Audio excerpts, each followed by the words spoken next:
Welcome to sauce TV. నేను మీ ఆబిద్ హుసేన్. మేమంతా సిద్ధం బస్సు యాత్ర సందర్భంగా ముఖ్యమంత్రి వైఎస్ జగన్పై రాయితో దాడి జరిగిన విషయం అందరికీ తెలిసిందే. అయితే దీని మీద ప్రతిపక్షాలు వేరే విధంగా ప్రచారం చేస్తున్నాయి. అసలు ఒక వ్యక్తి మీద దాడి జరిగితే ఈ విధంగా ఎందుకు ప్రచారం జరుగుతుంది, దీనికి సంబంధించిన కారణాలు ఏంటి అనే విషయంపై మనతో మాట్లాడేందుకు వైఎస్ఆర్సీపీ రాష్ట్ర అధికార ప్రతినిధి జీవి ప్రసాద్ మనతో ఉన్నారు. వారితో మాట్లాడదాం.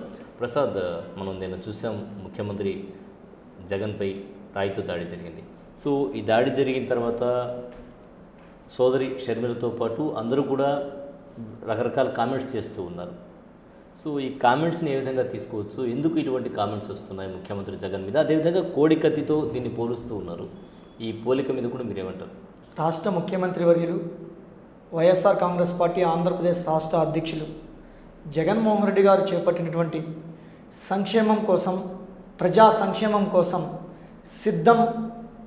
మేము సిద్ధం అనేటువంటి ఉద్దేశంతో బస్సు యాత్రను స్టార్ట్ చేయడం జరిగింది. బస్సు యాత్ర మొదలైనప్పటి నుంచి ఇప్పటి వరకు ప్రతి చోట, ప్రతి సభలో లక్షల మంది వైఎస్ఆర్ కాంగ్రెస్ పార్టీ కార్యకర్తలు అయితేనేమి, జగన్మోహన్ రెడ్డి గారి అభిమానులు అయితేనేమి తరలి వచ్చి జేజేలు కొట్టుతూ సభను జయప్రదం చేయడం జరిగింది. దీన్ని చూసి తెలుగుదేశం పార్టీ నాయకత్వం కానీ, తెలుగుదేశం పార్టీ నాయకుడు చంద్రబాబు కానీ ఇమిడ్చుకోలేని స్థితిలో ఒక దుర్మార్గమైనటువంటి చర్యగా నేడు నిన్న జరిగినటువంటి దాడిగా మనం భావించాల్సిన అవసరం ఉంది.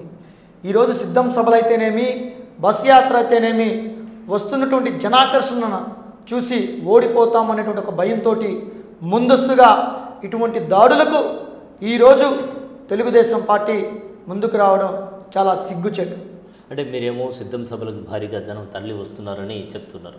అయితే ఇదంతా గ్రాఫిక్స్ అని తెలుగుదేశం నుంచి ప్రచారం సోషల్ మీడియాలో చూస్తున్నాం. మరి ఎందువల్ల గ్రాఫిక్స్ అంటారా, నిజంగానే వస్తున్నారు? గ్రాఫిక్స్ చేసుకోవాల్సిన దౌర్భాగ్య స్థితి వైఎస్ఆర్ కాంగ్రెస్ పార్టీకి లేదు. ఈ గ్రాఫిక్స్, ఈ జిమ్మిక్స్, ఇటువంటి నీచమైనటువంటి బుద్ధులు కలిగినటువంటి వ్యక్తులు తెలుగుదేశం పార్టీకి సంబంధించినటువంటి కొంతమంది మాత్రమే తప్ప కానీ ఉన్నది లేనట్టు, లేనిది ఉన్నట్టు కల్పితాలు చేసేటువంటి సంస్కృతి తెలుగుదేశం పార్టీ సంస్కృతి. ఆ సంస్కృతినే పచ్చ కానుల వాడికి లోకమంతా పచ్చగా కనిపించినట్టు బయట ఈ జనాకర్షణ చూసి తట్టుకోలేని పరిస్థితిలో ఈ గ్రాఫిక్స్ అని కానీ ఇంకోటి కానీ ఈ దుష్ప్రచారం మొదలుపెట్టడం జరిగింది. నిజంగా ఈరోజు సిద్ధం సభకు వస్తున్నటువంటి జనాభా వాళ్ళు వీళ్ళు చెప్పడం కాదు, మీడియా కూడా వస్తుంది కదా సిద్ధం సభకి, మీడియా కూడా ఉంటుంది కదా. మరి అటువంటి సందర్భంలో అక్కడ సిద్ధం సభ జరుగుతుంటే లక్షలాది మంది జనాభాతో సిద్ధం సభలకు మీడియాకి అనుమతి ఇవ్వకపోవడానికి ఇదే కారణం అని చెప్తున్నారు. ఇటీవల నెల్లూరు జిల్లాకు సంబంధించి జబర్దస్త్ కమెడియన్ ఆర్పి కూడా గ్రీన్ మ్యాట్స్ గురించి వ్యాఖ్యానించడం జరిగింది. మొరటోడికి మొగలు పూవిస్తే ఎక్కడో పెట్టుకుంటాడు, అటువంటి వాడు ఆర్పి. మొరటోడికి మొగలు పూవిస్తే ఎక్కడో పెట్టుకుంటాడు. అమావాస్యకో పౌర్ణిమానికో నెల్లూరుకు వచ్చినట్టు నేడు ఈరోజు నెల్లూరుకు రావడం జరిగింది ఆర్పి. అసలు ఆర్పి అనే వాడిని గతంలో ఎప్పుడన్నా నెల్లూరులో చూసుంటాం మనం. పెద్దారెడ్డి చేపల పులుసు వ్యాపారం పెట్టుకొని నేను చేపల కూర అమ్ముకుంటాను అని చెప్పి ప్రచారం చేసుకున్నటువంటి ఆర్పి అనేటువంటి ఒక బాడుకో ఈరోజు నెల్లూరుకు వచ్చి నెల్లూరులో ఏది పడితే అది మాట్లాడడం చాలా హాస్యాస్పదంగా ఉంది. బహుశా ఇటువంటి బేకారుగాళ్ళు సీజన్కి వస్తుంటారు. అంటే మనకి ఎండాకాలం వచ్చినప్పుడు ఒక సీజన్ వస్తుంది, వర్షాకాలం ఒక సీజన్ వస్తుంది. ఆ సీజన్ వచ్చినప్పుడు ఎన్నికల కోసం, కోట్ల రూపాయల డబ్బుల కోసం ఇటువంటి ఆర్పి అనేటువంటి బేవర్స్ గాళ్ళు నెల్లూరుకి వస్తుంటారు. బట్ ఆ ఉద్దేశంగా మనం తీసుకోవాల్సిందే తప్ప కానీ మరొక ఉద్దేశం ఆలోచించాల్సిన అవసరం లేదు. అదేవిధంగా తీసుకుంటే రాష్ట్రంలో తీసుకుంటే వైనాట్ 175 అని మీరు అంటున్నారు, వాళ్ళేమో వైనాట్ పులివెందుల అంటున్నారు. అసలు రాష్ట్రంలో ఇప్పుడున్న పరిస్థితుల్లో 175 సీట్లు కైవసం చేసుకోవడానికి వైసీపీ బలం ఏంటి? సంక్షేమం, అభివృద్ధి, ఈ రెండూనే మాత్రమే మా అజెండా. సంక్షేమం పేదవాడికి, మధ్య తరగతి వాడికి అందాలి, అభివృద్ధి చెందాలి, చేయూతను అందించాలి. ఇది జగన్మోహన్ రెడ్డి గారి నినాదం, ఇది సిద్ధాంతం. ఈ సిద్ధాంతాలతోటే నేడు జరుగుతున్నటువంటి సభ సిద్ధం సభ. మేము వైనాట్ 175 అన్నాం. 2019 ఎన్నికలలో మాకు 151 సీట్లు వచ్చాయి. తెలుగుదేశం పార్టీకి ఎన్ని వచ్చాయి? తెలుగుదేశం పార్టీకి ఎన్ని వచ్చాయండి? ఈరోజు మనం అనుకుందాం, భయంతో వైనాట్ పులివెందులు కాదు, ఖచ్చితంగా ఆనాడు వచ్చిన 151 సీట్ల కన్నా కూడా పై చిలుకు తెచ్చుకోవాలనేది వైఎస్ఆర్ కాంగ్రెస్ పార్టీ నినాదం. అజెండాతోటి ఈరోజు వై నాట్ 175 పేరుతో మేము ప్రజలలోకి వెళ్తున్నాం. ప్రజా సంక్షేమంలో సంక్షేమం కోసం అభివృద్ధి కోసం జరుగుతున్నటువంటి ఎన్నికలలో చంద్రబాబు నాయుడు అనేటువంటి వ్యక్తి ఒక బూటకపు మాటలు కానీ అవాస్తవాలు కానీ చెప్పేటువంటి చంద్రబాబు నాయుడు గారిని నేను అడుగుతున్నా, ఈరోజు మీరు బహిర్గతంగా నేను తిరిగి జన్మభూమి కమిటీలను ప్రవేశపెట్టగలుగుతాను అని ధైర్యంగా చెప్పేటువంటి శక్తి చంద్రబాబు నాయుడు గారికి కానీ తెలుగుదేశం పార్టీ తరపున పోటీ చేస్తున్న ఎమ్మెల్యే అభ్యర్థులు ఎవరైనా కానీ మీకు కానీ ఉంటే బహిర్గతంగా బహిరంగ సభలలో చెప్పగలుగుతారా? చెప్పే ధైర్యం లేదు. ఈరోజు ఆ సిద్ధాంతంతో మేము ఈరోజు వై నాట్ 175 అంటే జగన్మోహన్ రెడ్డి గారు ముందుకెళ్తున్నాడు. ప్రధానంగా సంక్షేమం అని అంటున్నారు, అదే సంక్షేమాన్ని డబుల్ ఇస్తాం అంటున్నారు. మీరు వాలంటీర్లకు 5,000 ఇస్తే మేము 10,000 ఇస్తాం అంటున్నారు. మీరు ఇస్తున్న పెన్షన్ని రెట్టింపు చేస్తామనేటువంటి 1,000 రూపాయలు 2,000 పెంచిస్తామని చెప్తున్నారు. అదేవిధంగా ఇక్కడ తీసుకుంటే విద్యార్థులు ఎవరైతే ఉన్నారో ఇంటికి ఒకరికి మీరు అమ్మఒడి లాంటి పథకాలు ఇస్తుంటే మేము 2కి ఇస్తాము 3కి ఇస్తామని చెప్పుకుంటూ ఉన్నారు. ఎంతమంది ఉంటే అంతమందికి ఇస్తామంటున్నారు. సో ప్రజలు వైసీపీని ఎందుకు గెలిపించారు? అలాంటప్పుడు చంద్రబాబుని ఎందుకు గెలిపించకూడదు? సంక్షేమ పథకాలు డబుల్ ఇస్తాం అంటున్నారు కదా. మీకు ఒక మాట, 1 సంవత్సరము 2 సంవత్సరాలు బిఫోర్ కానీ మీరు వెళ్తే జగన్మోహన్ రెడ్డి గారు మొదలుపెట్టిన సంక్షేమ పథకాలు స్కీమ్స్ ఏవైతే ఉన్నాయి కానీ నవరత్నాలు ఉన్నాయో ఈ స్కీమ్స్ అన్నీ కూడా వేస్ట్, ప్రజాధనం దుర్వినియోగం అవుతుందని ఆనాడు చంద్రబాబు నాయుడు గారు మాట్లాడిన మాట వాస్తవం కాదా? తెలుగుదేశం పార్టీ నాయకత్వం మాట్లాడిన మాట వాస్తవం కదా? మేము తెలుగుదేశం పార్టీ అధికారంలోకి రాగానే వాలంటరీ వ్యవస్థను రద్దు చేస్తామని అచ్చెన్నాయుడు గారు కానీ లోకేష్ గారు కానీ చంద్రబాబు నాయుడు గారు కానీ ఇలా అనేకం తెలుగుదేశం పార్టీకి సంబంధించిన ఎమ్మెల్యేలు కానీ నాయకులు కానీ మాట్లాడిన మాట వాస్తవం కదా? అంటే నచ్చితే మీ ఇష్టం, ఏ ఎండకు ఆ గొడుగు పట్టడం, ఏ గాలికి ఆ చాపెత్తడం తెలుగుదేశం పార్టీ నాయకత్వానికి మించినటువంటి వారి ఆలోచనలు బహుశా ఈ రాష్ట్రంలో కాదు భారతదేశంలో కూడా ఎక్కడ ఉండకపోవచ్చు. ఎందుకంటే జగన్మోహన్ రెడ్డి గారు ప్రవేశపెట్టినటువంటి సంక్షేమ ఫలాలు ఆనాడు మీరు వ్యర్థం వేస్ట్ అని మాట్లాడింది ఈ తెలుగుదేశం పార్టీ. ఇదే సంక్షేమ ఫలాలను ఎన్నికలు వచ్చేటప్పటికి 2 రెట్టింపిస్తామని ఈరోజు తెలుగుదేశం పార్టీ నాయకత్వం మాట్లాడుతుంటే ఈ ఆంధ్రప్రదేశ్ రాష్ట్ర ప్రజలు మేధావులు విఘ్నులు తెలివైన వారు అర్థం చేసుకోలేనటువంటి దౌర్భాగ్య స్థితిలో అయితే లేరు. ఎవరికి ఓటేస్తే సంక్షేమం జరుగుతుంది, ఎవరికి ఓటేస్తే అభివృద్ధి జరుగుతుంది అనే విషయాన్ని పూర్తి స్థాయిలో ఆంధ్రప్రదేశ్ రాష్ట్ర ప్రజలైతేనేమి నెల్లూరు జిల్లా ప్రజలైతేనేమి పూర్తి స్థాయి ఆలోచనతో ఉన్నారు. అంటే ప్రధానంగా తీసుకుంటే అభివృద్ధి అనే మాట వాడారు కాబట్టి అభివృద్ధి విషయంలో తీసుకుంటే పూర్తిగా వైసీపీ వెనకబడిపోయింది. రోడ్లు చాలా దారుణంగా ఉన్నాయి. అదేవిధంగా నిరుద్యోగ సమస్య రాష్ట్రంలో తీవ్రంగా ఉంది అనేటువంటి మాట వినిపిస్తుంది. అదేవిధంగా మెగా డిఎస్సి అన్నారు, మెగా డిఎస్సి ఇవ్వలేదు. సో ఇవన్నీ కూడా నిరుద్యోగ సమస్య, ఇవన్నీ మైనస్ అయ్యేటువంటి అవకాశం లేదా వైసీపీకి? ఈ రాష్ట్రంలో జగన్మోహన్ రెడ్డి గారు అధికారంలోకి వచ్చిన తర్వాత కొన్ని లక్షల ఉద్యోగాలు ఇచ్చాడు. ఈరోజు సచివాలయ వ్యవస్థను తీసుకొని వచ్చేసి కొన్ని లక్షల ఉద్యోగాలు ఇవ్వడం జరిగింది. అదేవిధంగా పోలీసు ఉద్యోగాలు అయితేనేమి, ఎస్ఐ ఉద్యోగాలు అయితేమి అనేకం ఉద్యోగాలు వచ్చిన మాట వాస్తవం. వారితో పాటు ఉద్యోగ ప్రయత్నం చేసుకోవాలి అనేటువంటి ఆలోచనలో ఉండేటువంటి అవసరాల నిమిత్తం వారి ఖర్చుల నిమిత్తం వాలంటరీ వ్యవస్థను ఒకటి పెట్టడం జరిగింది. వాలంటరీగా పనిచేస్తూనే వారి సొంత అవసరాలను సొంత పనులు చేసుకునే అవకాశం కూడా ఈరోజు జగన్మోహన్ రెడ్డి గారు కల్పించడం జరిగింది.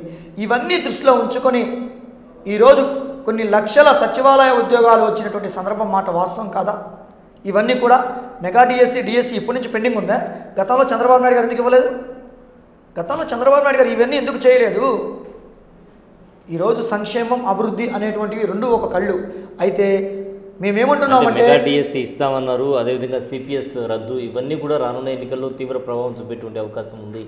సార్ ఒక్కటైతే వాస్తవం చెప్తాను నేను, బహుశా ఈ రాష్ట్రంలో కాదు ఇక్కడ కాదు అనేక చోట్ల కొన్ని లెఫ్ట్ ఆర్గనైజేషన్స్కి సంబంధించి ఉద్యోగ సంఘాల యూనియన్లు లెఫ్ట్ ఆర్గనైజేషన్ మద్దతుతో పనిచేయడం జరుగుతుంది. వాస్తవం చెప్పాలంటే వీళ్ళు పూర్తి స్థాయిలో కొంతమంది వీళ్ళని తెలుగుదేశం పార్టీ నాయకత్వం లోబర్చుకొని తెలుగుదేశం పార్టీకి కొంతమంది, అందరూ కాదు కొంతమంది అమ్ముడుపోయి వారి విధానాలతోటి వారి సొంత ఆలోచనలతోటి ప్రభుత్వానికి వ్యతిరేకంగా కొన్ని ఉద్యమాలు నడపాలి, ప్రభుత్వాన్ని ఏ విధంగా అయితేనేమి పక్కదారి పట్టించాలి అనేటువంటి ఆలోచనతో ఈరోజు పనిచేస్తున్నారే తప్ప కానీ అది ఏదైనా కూడా ప్రజా సంక్షేమం ప్రజాక్షేత్రంలో ఏ ప్రభుత్వం కావాలనేది నిర్ణయించేది ప్రజలు, భగవంతుడు. కాబట్టి చంద్రబాబు నాయుడు గారు కానీ తెలుగుదేశం పార్టీ కానీ ఓడిపోతాం, ఈ సందర్భంలో కానీ ఓడిపోతే తన కొడుకు అయినటువంటి లోకేష్ని ముఖ్యమంత్రిగా చేసుకోవడం కుదరదు అనేటువంటి ఒక ఆలోచనతోటి భయంతో ఈరోజు చంద్రబాబు నాయుడు అడుగులకు మడుగులొత్తుతూ ఈరోజు ఉన్నది లేనట్టు లేనిది ఉన్నట్టు అవాస్తవాలను వాస్తవాలుగా చిత్రీకరించే పనిలో తెలుగుదేశం పార్టీ పడింది. మీరు వాస్తవంగా ఆలోచిద్దాం. 2 సంవత్సరాల క్రితం చంద్రబాబు నాయుడు గారు మాట్లాడిన భాష, నేడు మాట్లాడుతున్న భాష, వైఎస్ఆర్ కాంగ్రెస్ పార్టీ ప్రవేశపెట్టిన సంక్షేమ పథకాలు పనికిరావు, ప్రభుత్వ ఖజానా ఖాళీ అవుతుందని మాట్లాడిన మాట చంద్రబాబు, నేడు అదే చంద్రబాబు తిరిగి నేను 2 రెట్లు ఇస్తాను, వారు ఇస్తున్న దానికన్నా ఎక్కువ శాతం ఇస్తాను, వారు ఇస్తున్న పెన్షన్ కాకుండా 7,000 రూపాయలు పెన్షన్ ఇస్తాను అని చంద్రబాబు నాయుడు గారు అయితేమి, తెలుగుదేశం పార్టీ అభ్యర్థులైతేనేమి మాట్లాడడం జరుగుతుంది. అంటే చంద్రబాబు నాయుడు గారు అవకాశవాది అనేదానికి ఈ మాటలు నిదర్శనంగా తీసుకోవాల్సిన అవసరం ఉంది. అదేవిధంగా తీసుకుంటే పవన్ కళ్యాణ్, బీజేపీ, తెలుగుదేశం 3 కలిసి వస్తున్నాయి ఈ ఎన్నికల్లో. సో ఇది ఏ విధమైనటువంటి ఇది ఏ విధమైన ప్రభావం చూపేటువంటి అవకాశం ఉంది? అదేవిధంగా పవన్ కళ్యాణ్ స్టార్ క్యాంపెయిన్ ఏదైతే ఉందో ఇది వైసీపీకి మైనస్ అవుతుందా? 2009 ఎన్నికలలో ఆనాడు రాజశేఖర రెడ్డి గారి పైకి కేసీఆర్, తెలుగుదేశం పార్టీ, మందాకృష్ణ ఇలా అందరూ కలిసి మహాకూటమి పేరుతో ఆనాడు 5 పార్టీలు కలిసి కాంగ్రెస్ పార్టీకి వ్యతిరేకంగా, రాజశేఖర రెడ్డి గారికి వ్యతిరేకంగా మహాకూటమి ఏర్పడి 2009 ఎన్నికలలో రాజశేఖర రెడ్డి గారి మీదకి దండయాత్రకు రావడం జరిగింది. అంటే శత్రువులు మొత్తం ఏకమై రాజశేఖర రెడ్డి గారిని ఓడించాలని ఆనాడు పన్నిన పన్నాగంలో తిరిగి రాజశేఖర రెడ్డి గారు తిప్పి కొట్టడం జరిగింది. అదేవిధంగా నేడు జగన్మోహన్ రెడ్డి గారిని రాజకీయంగా ఎదుర్కోలేక తెలుగుదేశం పార్టీ, భారతీయ జనతా పార్టీ, జనసేన, తెర వెనుక కాంగ్రెస్ పార్టీ అందరూ కలిసి నేడు వారితో పాటు ఎల్లో మీడియాగా ఉన్నటువంటి ఈనాడు, జ్యోతి, రామోజీరావు గారు కానీ, రాధాకృష్ణ గారు కానీ వీరందరూ కలిసి జగన్మోహన్ రెడ్డి గారిని ఏదో ఒక రూపేణ ఓడించాలి, రాజకీయంగా ఇంటికి పంపించాలని నేడు ఈరోజు అదే మహాకూటమితోటి దృశ్యాసన కూటమి నేడు తయారై జగన్మోహన్ రెడ్డి గారికి మీదకి రావడం జరుగుతుంది. ఎవరు వచ్చినా, ఎంతమంది వచ్చినా జగన్మోహన్ రెడ్డి గారి గెలుపుని, వైఎస్ఆర్ కాంగ్రెస్ పార్టీ అధికారాన్ని ఆపేటువంటి శక్తి లేదు. ప్రజాక్షేత్రంలో జగన్మోహన్ రెడ్డి గారు తిరిగి పట్టం కట్టడం జరుగుతుంది. 2024 ఎన్నికలలో జగన్మోహన్ రెడ్డి గారు తిరిగి మళ్ళీ ముఖ్యమంత్రిగా ప్రమాణ స్వీకారం చేయడం కూడా జరుగుతుంది. అదేవిధంగా మద్యం అనేది తీసుకుంటే మద్యం నిషేధం చేస్తామనేటువంటి కాన్సెప్ట్తో ముందుకు వచ్చి ఇప్పుడు మద్యము ఏర్లై పారేటువంటి పరిస్థితి, డ్రగ్స్ ఏర్లై పారేటువంటి పరిస్థితి ఏపీలో ఉంది. Because of CM Jagan and team అనేటువంటి మాట ప్రచారం చేస్తున్నారు తెలుగుదేశం పార్టీ వాళ్ళు. సో దీని మీద మీరేమంటారు? అదేవిధంగా ఏపీలో కొన్ని బ్రాండ్స్ తప్ప సరైన బ్రాండ్స్ అనేది దొరక్కపోవడానికి కారణం ఏంటి? నేను ఒక మాట చెప్తాను. ఇప్పుడు వచ్చినటువంటి డిస్టిలరీస్ ఏవైతే ఉన్నాయో ఈ డిస్టిలరీస్ అన్నీ కూడా గత ప్రభుత్వంలో పర్మిషన్ ఇచ్చినవే. ఈ విషయాన్ని పక్కన పెడితే అసలు ఎన్టీ రామారావు గారు 1994లో గెలిచిన తర్వాత మద్య నిషేధం ప్రకటించి ఆనాడు మద్య నిషేధాన్ని అమలు చేయడం జరిగింది. మద్య నిషేధాన్ని ఎత్తి తిరిగి బ్రాందీ షాపులకి, బార్ లైసెన్సులకి, మద్యం ఫ్యాక్టరీలకి పర్మిషన్ ఇచ్చినటువంటి వ్యక్తి ఎవరండి? చంద్రబాబు నాయుడు గారు కాదా? ఆలోచిద్దాం మనం అందరమే. అంటే తన అవసరం కోసం ఎన్ని మాటలైనా మాట్లాడతాడు, తన అవసరం తీరిపోతే ఎత్తి ఇసిరేస్తాడు. ఇది చంద్రబాబు గారు నైతికత. వాస్తవంగా చెప్పాలంటే ఆనాడు ఉండేటువంటి పరిస్థితుల దృష్ట్యా పూర్తిగా మద్యాన్ని కంట్రోల్ చేయాలి అనేది జగన్మోహన్ రెడ్డి గారి ఆలోచన. ఆ ఆలోచనతో ఈరోజు ఆయన చెప్పినటువంటి నవరత్నాలలో ఉండేటువంటి పథకాలలో స్కీమ్స్ ఏవైతే ఉన్నాయో అవి మొత్తం కూడా ఒక్కొక్కటి చేసుకురావడం జరుగుతుంది. అది కూడా జరుగుతుంది.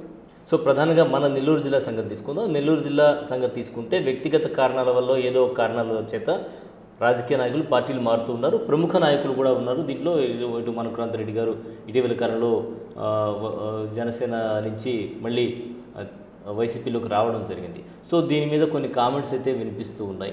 సో దీనివల్ల ఎలాంటి ఉపయోగం మనుక్రాంత్ రెడ్డి వైసీపీలోకి రావడం వల్ల? అంటే నిన్నటి వరకు తిట్టినటువంటి వైసీపీతో ఈరోజు ప్రయాణం చేయాల్సిన పరిస్థితి రావడం వల్ల దీన్ని ఏ విధంగా తీసుకోవచ్చు అంటారు? అంటే మనుక్రాంత్ రెడ్డి అనే ఒక వ్యక్తి చదువుకున్న వ్యక్తి. వాళ్ళ ఫాదర్, మదర్ ఇద్దరు జ్యుడిషియల్ వ్యవస్థలో పనిచేసి జడ్జిలుగా రిటైర్ అయినటువంటి వ్యక్తులు. మనుక్రాంత్ రెడ్డి అనే వ్యక్తి జనసేన పార్టీలో తన సొంత నిధులతోటి నెల్లూరు జిల్లాలో ఒక కార్యాలయాన్ని ఏర్పాటు చేసి కొంతమందికి జీతాలు ఇస్తూ తన పార్టీ ఎదుగుదల కోసం పనిచేశాడనేది నెల్లూరులో చాలామందికి తెలిసిన విషయం.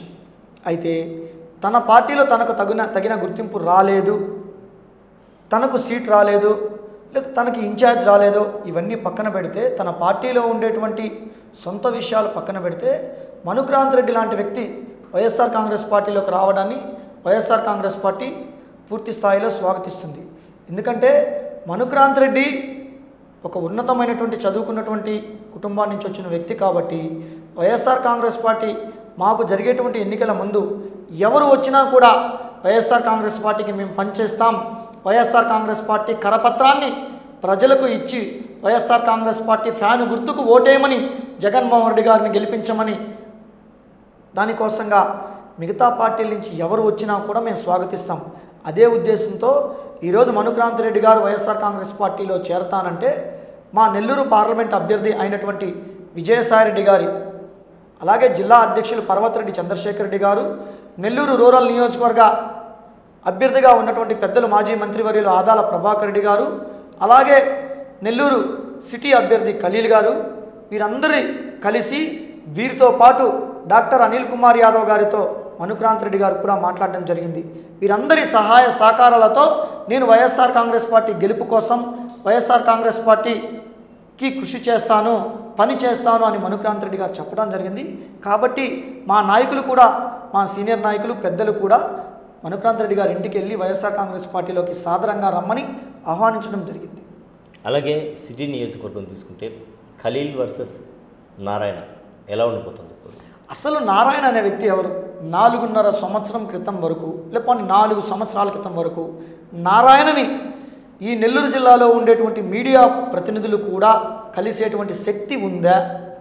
ఈరోజు నెల్లూరు జిల్లాలో నారాయణ విద్యా సంస్థలలో ఇన్ని విద్యా సంస్థలు ఉంటే ఏ సంస్థలో అయినా సరే ఒక 10 రూపాయలు ఫీజు తగ్గించమని, ఒక 100 రూపాయలు ఫీజు తగ్గించమని నారాయణ గారి దగ్గరికి వెళ్ళి నేరుగా మాట్లాడేటువంటి సదుపాయం నేడు ఉన్నదా? లేదు. నారాయణ గారు అనేటి ఒక పరిస్థితిలో నారాయణ సంస్థల నుంచి కరోనా టైంలో ఎంతో హెల్ప్ చేసాం, అదేవిధంగా మాతృసేవ పథకాలు లాంటి పథకాలతో ప్రజలకు సేవలు అందించామని చెప్తున్నారు, కాదంటారా? ఈరోజు నెల్లూరు జిల్లాలో కరోనా సమయంలో కష్టపడ్డ వ్యక్తులలో నెల్లూరు జిల్లా నుంచి red cross chairman Parvathireddy Chandrasekhar Reddy గారు, అలాగే డాక్టర్ అనిల్ కుమార్ యాదవ్ గారు, అలాగే ఆదాల ప్రభాకర్ రెడ్డి గారు, నెల్లూరులో ఉండేటువంటి అనేక మంది కరోనా సందర్భంలో ఎంతోమందిని కాపాడాలి అనేటువంటి ఒక ఆలోచనతో పనిచేయటం జరిగింది.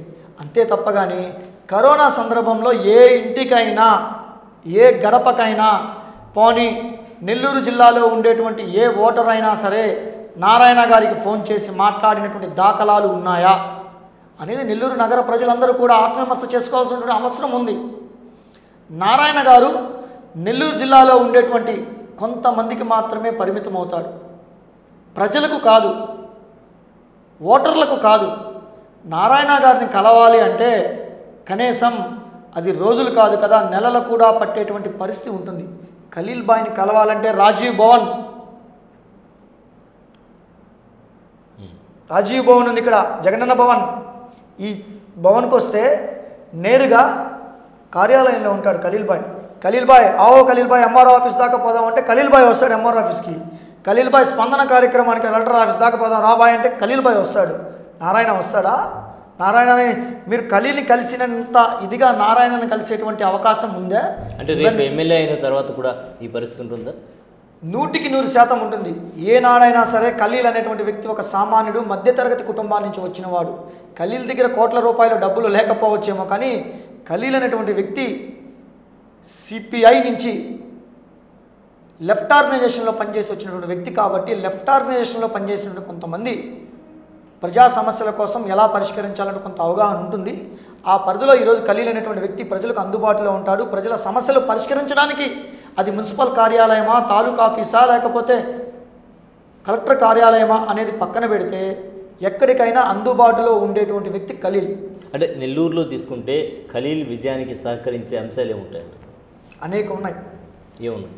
ఈరోజు ఖలీల్ ప్రధానమైన అంశం అందరికీ అందుబాటులో ఉండేటువంటి వ్యక్తి. ఒక ఓటరు తనకు వచ్చినటువంటి సమస్యను చెప్పుకోవడానికి, తన సమస్యను పరిష్కరించుకోవడానికి రోజుల తరబడి, నెలల తరబడి వేచి ఉండేటువంటి పరిస్థితి మొదటగా ఓటర్కు రాకూడదు. ఆ సందర్భంలో ఖలీల్ అనేటువంటి వ్యక్తి నెల్లూరు నగర ప్రజలకు అందుబాటులో ఉండేటువంటి ప్రధానమైన వ్యక్తి. ఈ విషయాన్ని ప్రతి ఒక్కరు కూడా పరిగణలోకి తీసుకోవాల్సిన అవసరం. అలాగే ఖలీల్ ఒక మైనార్టీ, సాదాసీదా మధ్య తరగతి కుటుంబాన్ని నుంచి వచ్చినటువంటి వ్యక్తి. 2 సార్లు కార్పొరేటర్గా, ప్రస్తుతం డిప్యూటీ మేయర్గా ఉన్నాడు. ఒక మధ్యతరగతి కుటుంబానికి సంబంధించినటువంటి వ్యక్తి రాజకీయాలలో ఉంటే తనకి ప్రజల కష్టాలతో పాటు కుటుంబ కష్టాలు కూడా తెలిసినటువంటి వ్యక్తి. కాబట్టి సామాన్యులైన మధ్యతరగతి ప్రజలైనా సరే వారి సమస్యలు పరిష్కరించడంలో ఖలీల్ అనే వ్యక్తి ముందుంటాడు. 2, మూడో విషయానికి, ఈ నెల్లూరు నగరంలో వైఎస్ఆర్ కాంగ్రెస్ పార్టీ 2019 ఎన్నికల అనంతరం అధికారంకి వచ్చిన తర్వాత నెల్లూరు నగరంలో ఆనాడు నారాయణ చేసిన అభివృద్ధి కన్నా కూడా నెల్లూరు నగరంలో నేడు ఒక flyover, Ramalingapuram flyover, Penna barrage, Sangam barrage, అంటే కేంద్రం నిధులతో చేశారు. పూర్తిగా కేంద్రం నిధులు కాదు, సగం కేంద్రం ఉంటుంది, సగం రాష్ట్రం నిధులు ఉంటాయి. ఈ రెండింటిని బేస్ చేసుకొని అడ్మినిస్ట్రేషన్ జరుగుతుంది. ఆ అడ్మినిస్ట్రేషన్ జరిగితేనే అభివృద్ధి జరుగుతుంది, అభివృద్ధి జరిగితేనే పని జరుగుతుంది.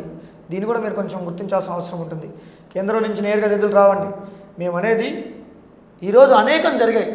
ఈరోజు నేషనల్ హైవేకి సంబంధించి కనెక్టివిటీ రోడ్స్ అయితేనేమి, మైపాడ్ రోడ్ అయితేనేమి, సెట్టిగుంట రోడ్డు అయితేనేమి, పార్కులు అయితేనేమి, అనేకం నెల్లూరు నగర శాసనసభ్యుడిగా ఉన్నటువంటి మాజీ మంత్రిగా డాక్టర్ అనిల్ కుమార్ యాదవ్ గారు వైఎస్ఆర్ కాంగ్రెస్ పార్టీ శాసనసభ్యుడిగా నెల్లూరు నగర నియోజకవర్గాన్ని అభివృద్ధి పైనలో నడిపించడం జరిగింది. అదేవిధంగా ఖలీల్ కూడా వైఎస్ఆర్ కాంగ్రెస్ పార్టీ కానీ జగన్మోహన్ రెడ్డి గారు కానీ ప్రోత్సహించి నెల్లూరు నగరంలో ఉండేటువంటి కొన్ని సమస్యలు ఏవైతే సమస్యలు ఉన్నాయో ఈ సమస్యలన్నిటిని కూడా అందులో ఎంపీ అభ్యర్థి విజయసాయిరెడ్డి గారు వీరి సహకారంతో త్వరగా అభివృద్ధి పరచడమే కాకుండా పనులను పరిష్కరించడం కూడా జరుగుతుంది. అలాగే విజయసాయిరెడ్డి విషయం తీసుకుంటే ఇందాక మీరు నారాయణ విషయం అన్నట్టుగా విజయసాయిరెడ్డి ప్రజలకు అందుబాటులో ఉండేటువంటి వ్యక్తి కాదు అనేటువంటి ప్రచారం జరుగుతుంది, భారీగా జరుగుతుంది ప్రచారం. సో ఆయన కూడా ఒక బిజినెస్ మ్యాన్ కాబట్టి ఆయన కూడా ప్రజలకు అందుబాటులో ఉండరు అని ఏకీభవిస్తారా? అంటే ఇందాక నారాయణ గురించి చెప్పారు మీరు, అదే విషయం ఇక్కడ విజయసాయిరెడ్డి గారు మొదట మీరు తెలుసుకోవాల్సిన విషయం ఏంటంటే ఆయన బిజినెస్ మ్యాన్ కాదు. ఫస్ట్ మొదటిగా ఆయన ఒక ఆడిటర్. విజయసాయిరెడ్డి గారు ఆడిటర్. ఈ భారతదేశంలో ఉండేటువంటి ఆడిటర్లో కట్ చేస్తాడు అతను. ఈ భారతదేశం నేను క్వశ్చన్ మార్చేస్తాను. బిజినెస్ మ్యాన్ అన్నాను, ఆడిటర్ కదా, అందుబాటులో ఉంటాడు, అట్లా తీసుకుంటాను. Okay, right. ఇందాక మీరు అన్నట్టు ఏదైతే నారాయణ అందుబాటులో ఉండరు అన్నారో అదేవిధంగా ఇక్కడ విజయసాయిరెడ్డి కూడా అందుబాటులో ఉండరు. ఆయన ఎక్కువగా పర్యటనలకి జగన్తో తిరగడానికే ప్రిఫరెన్స్ ఇస్తారు అనేటువంటి మాట ప్రచారం చేస్తున్నారు. ఆయన గెలిచినా కూడా ప్రజలకు అందుబాటులో ఉండేటువంటి వ్యక్తి కాదు అంటున్నారు. ఏమంటారు?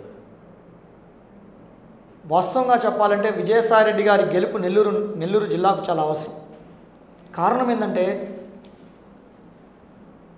ఒక రాజకీయ ప్రజాప్రతినిధి కన్నా కూడా,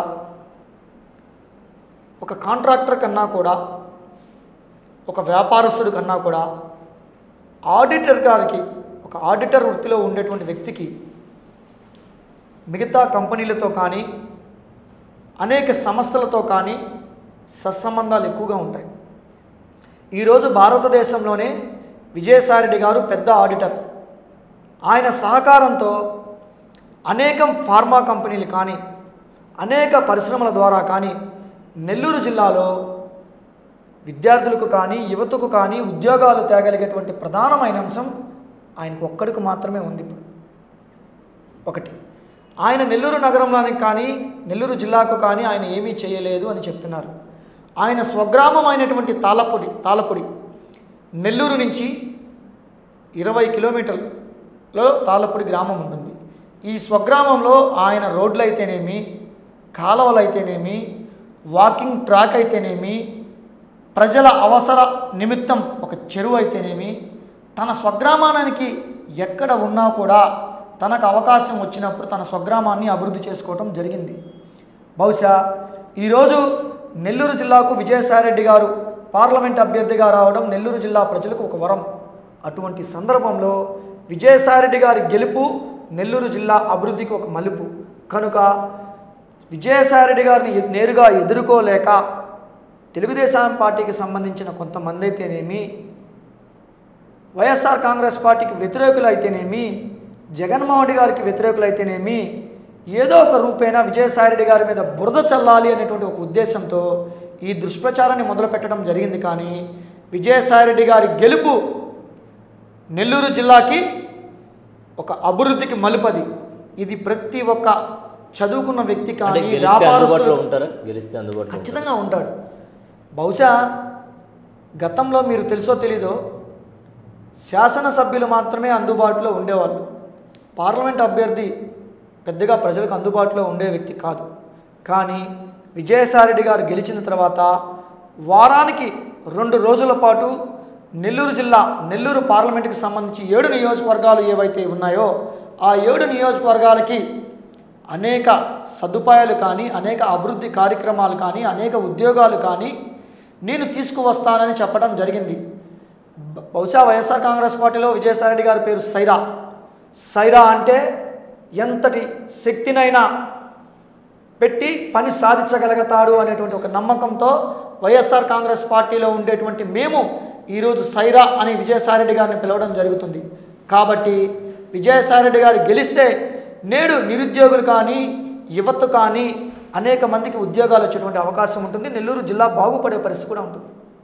సో మొత్తానికి ఈ ఎన్నికల్లో 175కు 175 నియోజకవర్గాలు వైసీపీ కైవసం చేసుకుంటుందంటారు. 100% వైఎస్ఆర్ కాంగ్రెస్ పార్టీ 175 సీట్లను కైవసం చేసుకోవాలి, 175 సీట్లను గెలవాలి అనేటువంటి ఒక ఉద్దేశంతో నేడు 2024 ఎన్నికలలో జరుగుతున్నటువంటి ఎన్నికలకు జగన్మోహన్ రెడ్డి గారు సిద్ధం సభతో నెల్లూరులో అన్ని సీట్లు గెలుస్తారు. నెల్లూరు జిల్లాలో కూడా 10కి 10 సీట్లు గెలుస్తాం వైఎస్ఆర్ కాంగ్రెస్ పార్టీ అనుకుంటున్నాం. మేము ప్రజలు నిర్ణయిస్తారు, భగవంతుడు నిర్ణయిస్తారు. ఈ పాత నెల్లూరు జిల్లా ఏదైతే ఉందో, ఉమ్మడి నెల్లూరు జిల్లా ఏదైతే ఉందో ఆ నెల్లూరు జిల్లాలో ఉండేటువంటి 10 సీట్లలో 10 సీట్లు గెలిచేదానికోసంగా వైఎస్ఆర్ కాంగ్రెస్ పార్టీ పనిచేస్తుంది. గెలిచేదానికోసంగా వైఎస్ఆర్ కాంగ్రెస్ పార్టీ కార్యకర్తలు అయితేనేమి, వైఎస్ఆర్ కాంగ్రెస్ పార్టీ అనుబంధ సంఘ నాయకులు అయితేనేమి అందరూ కూడా పనిచేయడం జరుగుతుంది. రైట్ ప్రసాద్. సో మొత్తానికి నెల్లూరు జిల్లాకు సంబంధించి అంటే ఉమ్మడి నెల్లూరు జిల్లాకు సంబంధించి 10కి 10 నియోజకవర్గాలు మావే. అదేవిధంగా రాష్ట్రంలో తీసుకుంటే 175 నియోజకవర్గాలకు 175 నియోజకవర్గాలు ఏదైతే అధినేత జగన్ చెప్తున్నారో అన్ని సీట్లు ఖచ్చితంగా సాధిస్తామంటున్నారు జీవి ప్రసాద్. ఇది ఇవాళ స్పెషల్ ఇంటర్వ్యూ. మరో స్పెషల్ ఇంటర్వ్యూలో మళ్ళీ కలుద్దాం. అంతవరకు సెలవు. నమస్కారం.